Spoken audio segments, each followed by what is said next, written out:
दोस्तों, एक गरीब लड़की अपनी बीमार मां की दवा लेकर घर लौट रही थी। तभी उसे सड़क पर एक भयानक एक्सीडेंट दिखाई दिया। कार के अंदर एक युवक मौत से लड़ रहा था।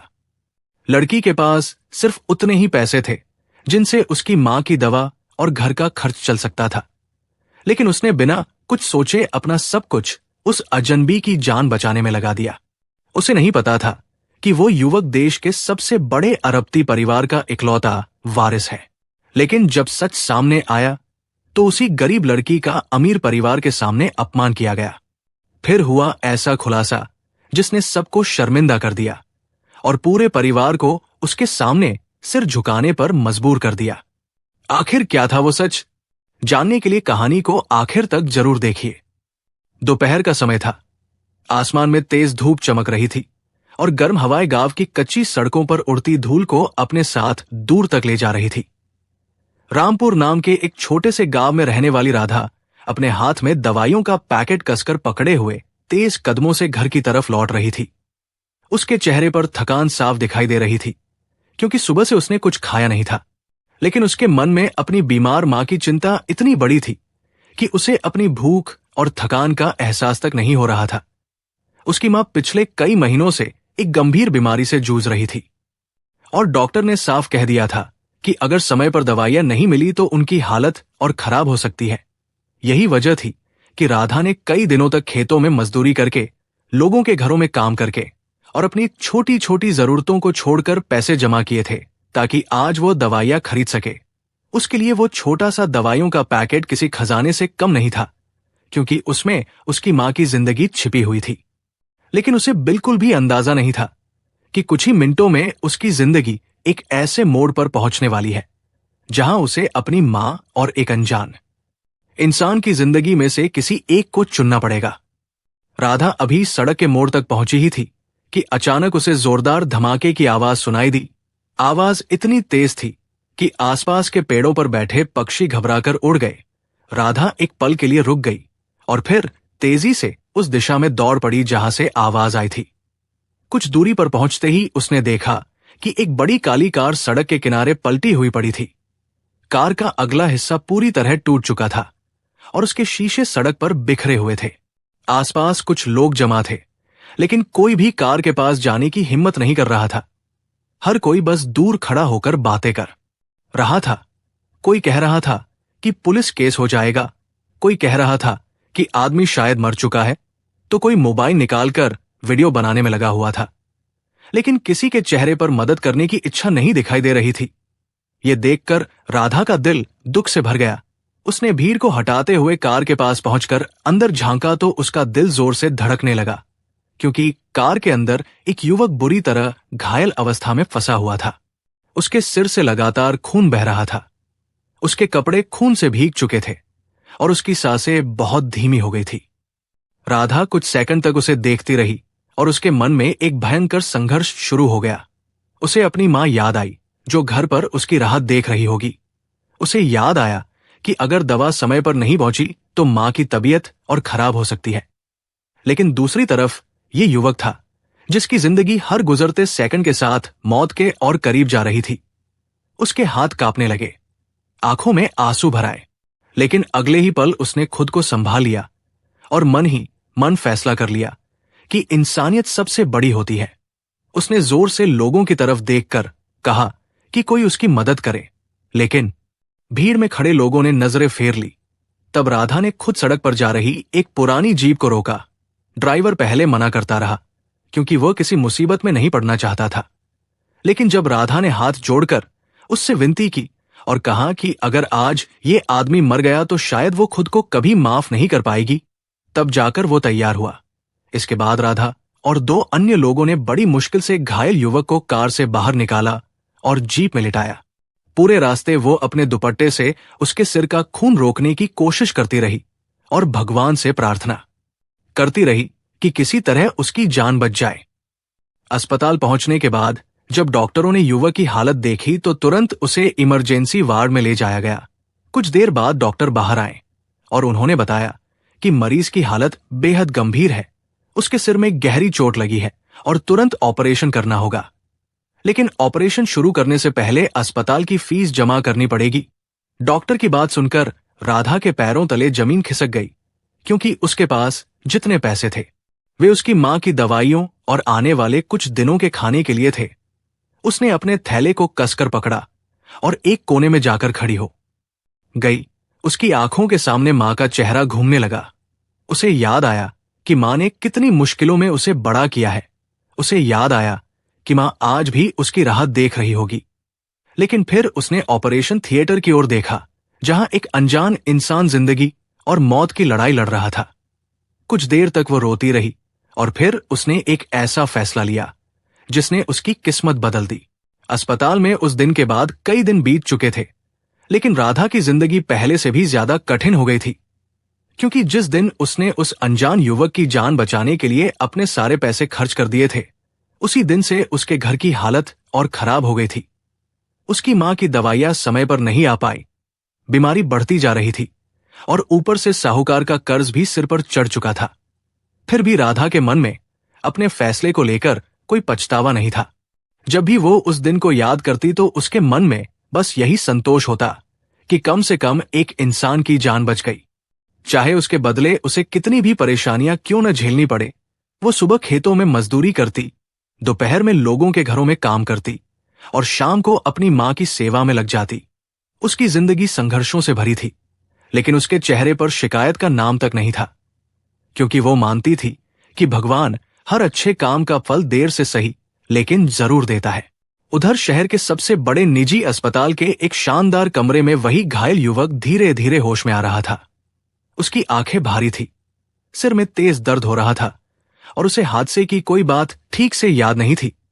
जैसे ही उसने आंखें खोली तो कमरे में मौजूद डॉक्टर और नर्सें राहत की सांस लेने लगी, क्योंकि कई दिनों से पूरा अस्पताल उसकी हालत को लेकर चिंतित था।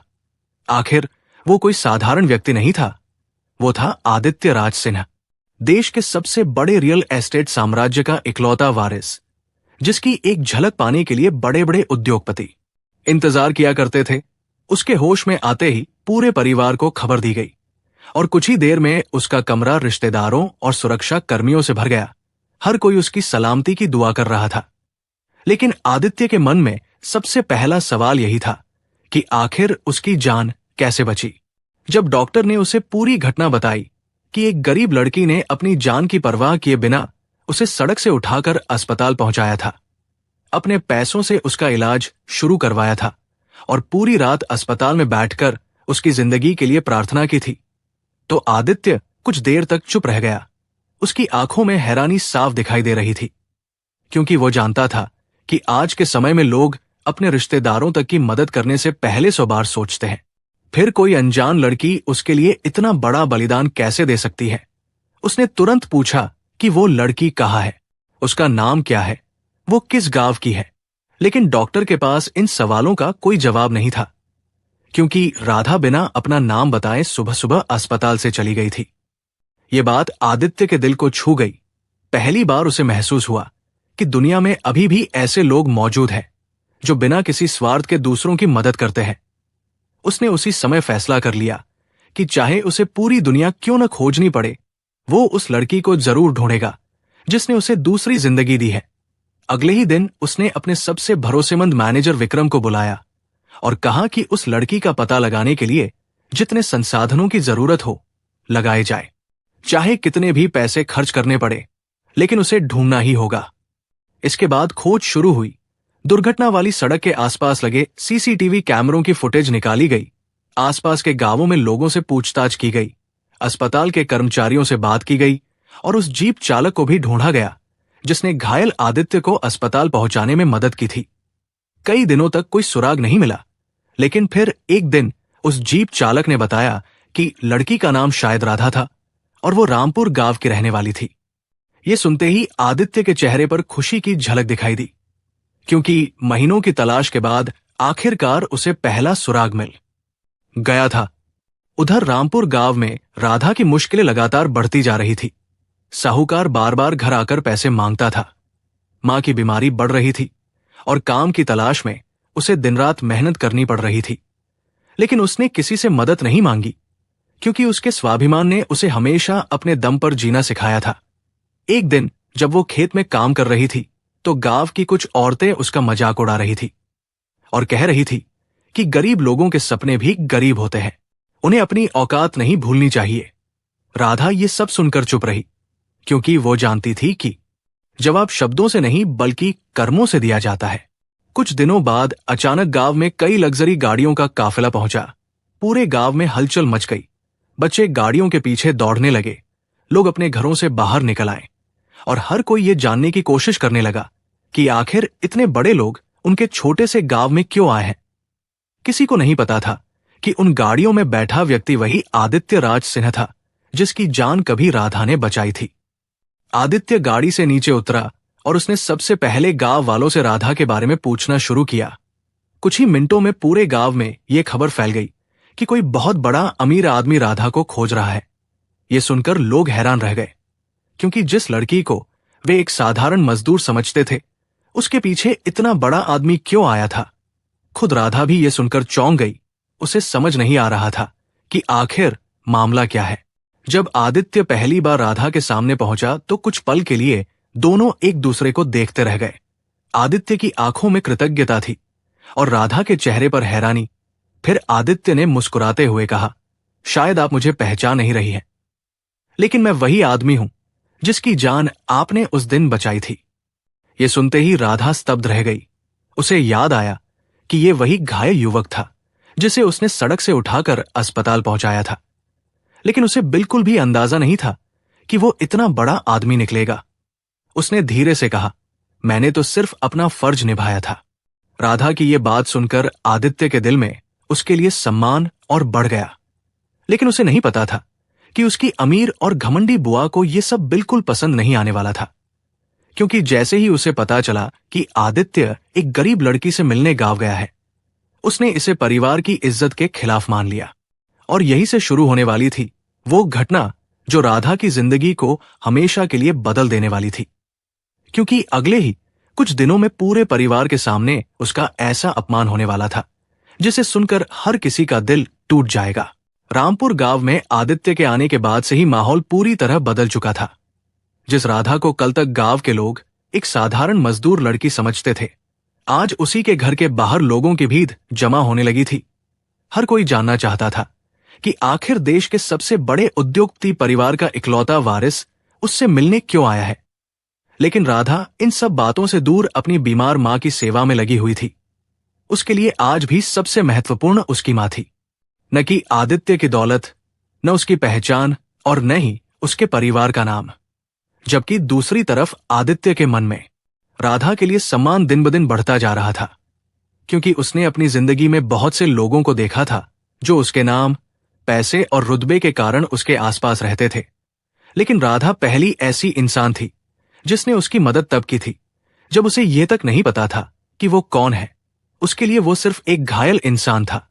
और यही बात आदित्य को बार बार सोचने पर मजबूर कर रही थी कि ऐसी इंसानियत आज के समय में कितनी दुर्लभ है। कुछ दिनों बाद आदित्य ने राधा और उसकी मां को शहर आने का निमंत्रण दिया ताकि वो सार्वजनिक रूप से उनका धन्यवाद कर सके और उनके इलाज तथा भविष्य की जिम्मेदारी उठा सके।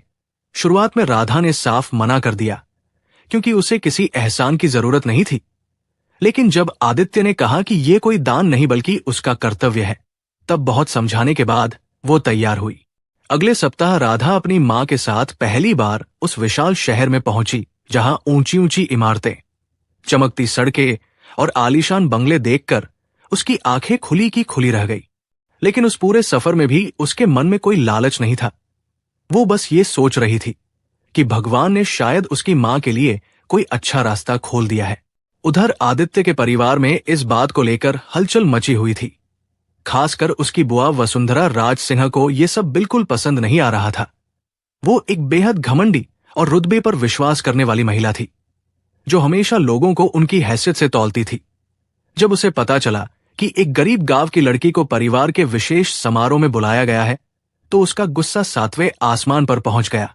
उसे लगने लगा कि कहीं ये लड़की आदित्य की भावनाओं का फायदा उठाकर उनके परिवार की दौलत तक पहुंचने की कोशिश तो नहीं कर रही। जबकि उसने कभी राधा को देखा तक नहीं था, लेकिन उसके मन ने पहले ही फैसला सुना दिया था कि गरीब लड़की का अमीर परिवार से जुड़ना केवल स्वार्थ हो सकता है। समारोह का दिन आ गया। शहर के सबसे बड़े होटल में एक भव्य कार्यक्रम आयोजित किया गया था, जहां बड़े बड़े उद्योगपति, नेता, अभिनेता और मीडिया के लोग मौजूद थे। मंच को शानदार तरीके से सजाया गया था और हर कोई उस लड़की को देखने के लिए उत्सुक था जिसने अरबती वारिस की जान बचाई थी। जब राधा अपनी साधारण सी साड़ी पहनकर अपनी मां के साथ वहां पहुंची तो कई लोग उसे देखकर हैरान रह गए, क्योंकि वो बाकी लोगों की तरह चमक दमक में नहीं बल्कि सादगी में विश्वास करती थी। उसके चेहरे पर आत्मसम्मान था और आंखों में विनम्रता, लेकिन कुछ लोगों की निगाहों में तिरस्कार भी था, खासकर वसुंधरा की। कार्यक्रम शुरू हुआ और आदित्य मंच पर पहुंचा। उसने सबके सामने उस दिन की पूरी घटना सुनाई और कहा कि आज अगर वो जिंदा है तो सिर्फ एक लड़की की इंसानियत की वजह से। पूरा हॉल तालियों की आवाज से गूंज उठा। लेकिन तभी अचानक वसुंधरा अपनी सीट से उठी और मंच की ओर बढ़ने लगी। उसके चेहरे पर गुस्सा साफ दिखाई दे रहा था। किसी को समझ नहीं आ रहा था कि वो क्या करने वाली है। अगले ही पल उसने माइक्रोफोन अपने हाथ में लिया और पूरे हॉल के सामने ऐसी बातें कहनी शुरू कर दी जिनकी किसी ने कल्पना भी नहीं की थी। उसने राधा की तरफ देखते हुए कहा कि दुनिया में कोई भी बिना स्वार्थ के कुछ नहीं करता। उसने व्यंग्य भरी मुस्कान के साथ कहा कि शायद इस लड़की को उस दिन ही पता चल गया होगा कि कार में बैठा इंसान कोई बड़ा आदमी है, इसलिए उसने मदद की होगी। उसने ये तक कह दिया कि गरीब लोग अक्सर अमीरों के करीब आने के लिए ऐसे मौके तलाशते हैं। हॉल में अचानक सन्नाटा छा गया। हर कोई स्तब्ध था। राधा की मां के चेहरे पर आंसू आ गए और खुद राधा कुछ पल तक चुपचाप खड़ी रही, क्योंकि उसने कभी सपने में भी नहीं सोचा था कि उसकी इंसानियत पर सवाल उठाए जाएंगे। वसुंधरा यही नहीं रुकी। उसने एक एक शब्द में ऐसा जहर घोल दिया जिसने माहौल को पूरी तरह बदल दिया।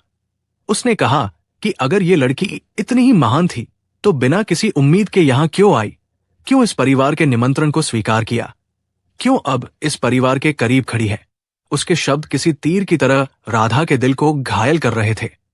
लेकिन राधा ने फिर भी जवाब नहीं दिया, क्योंकि उसे अपने संस्कारों पर भरोसा था।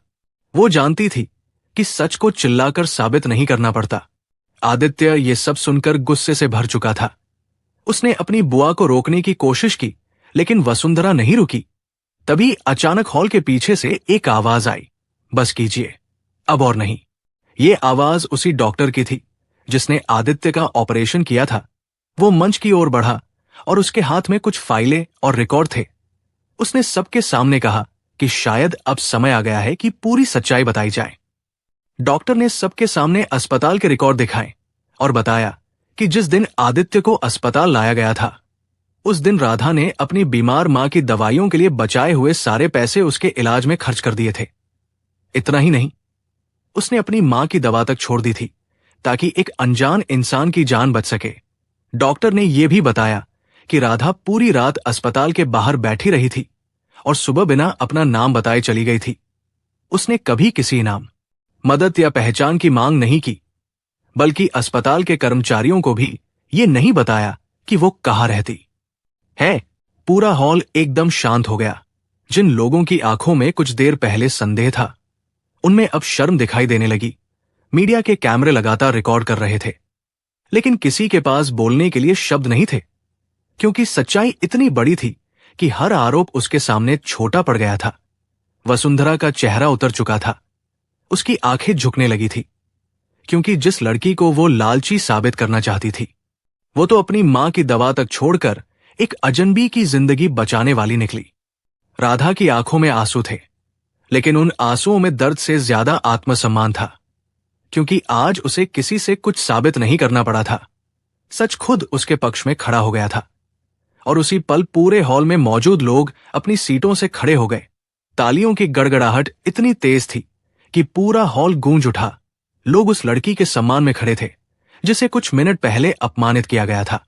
लेकिन कहानी अभी खत्म नहीं हुई थी, क्योंकि अगले ही पल आदित्य ऐसा फैसला लेने वाला था जो पूरे देश की सुर्खियां बन जाएगा। एक ऐसा फैसला जो राधा और उसकी मां की जिंदगी हमेशा के लिए बदल देगा और वसुंधरा को अपनी सबसे बड़ी गलती का एहसास करवाएगा। पूरा हॉल तालियों की गड़गड़ाहट से गूंज रहा था। हर व्यक्ति अपनी सीट से खड़ा होकर उस लड़की का सम्मान कर रहा था जिसे कुछ ही मिनट पहले लालची, स्वार्थी और मौके का फायदा उठाने वाली कहा गया था।